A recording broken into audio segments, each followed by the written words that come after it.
Blackstone Audio presents Engineering Eden, the true story of a violent death, a trial, and the fight over controlling nature, by Jordan Fisher Smith. This book is read by Traber Burns. For James and Emma. Prologue.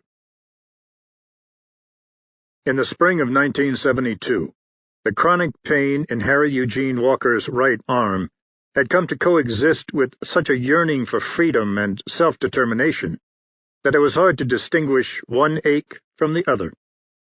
Harry was 25, and he had been raised since early boyhood to succeed his father as owner and manager of a family farm in northern Alabama. His labor was critical to the farm's survival, yet the farm didn't make enough for him to have his own place. So he stayed in his childhood room in the little white house on a hill overlooking the lower pasture, where he came to chafe against his mother's criticism and attempts to direct his life. Because money was so short, in addition to working on the farm, Harry had other jobs, among them as an equipment operator for a construction company and part-time soldier for the National Guard. The ache in the elbow and the ache for breathing room came to Harry at all times, rolling over in bed at night, pitching a hay bale, reaching under a cow to hook up the milking machine. It hurt when he moved the levers on a backhoe for the construction company, and when he saluted his commanding officer at the National Guard, whose authority he had come to resent even more than that of his mother. The pain got bad toward the end of 1971, and favoring his right arm led to muscular pain in Harry's neck and back. He went to the hospital, and the doctor who injected his elbow with cortisone and gave him a cervical collar said Harry would need to take up more sedentary work. But Harry didn't see how, yet. People depended on him.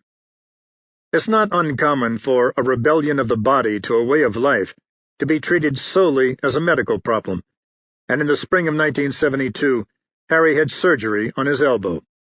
But because nothing else had changed, less than a month into what would have been a 4 or 5 month rehabilitation, he was called into work at another of his jobs, where the weakness in his arm seems to have contributed to causing a minor traffic accident in his employer's vehicle.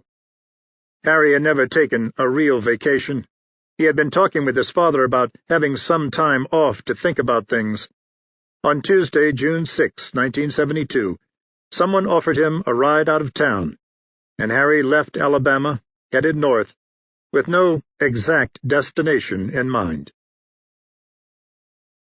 There is hereby created in the Department of the Interior a service to be called the National Park Service, which purpose is to conserve the scenery and the national and historic objects and the wildlife therein, and to provide for the enjoyment of the same in such manner and by such means as will leave them unimpaired for the enjoyment of future generations. The National Park Service Organic Act of 1916. Ecosystems are not only more complex than we think, but more complex than we can think. Frank Egler, Plant Ecologist.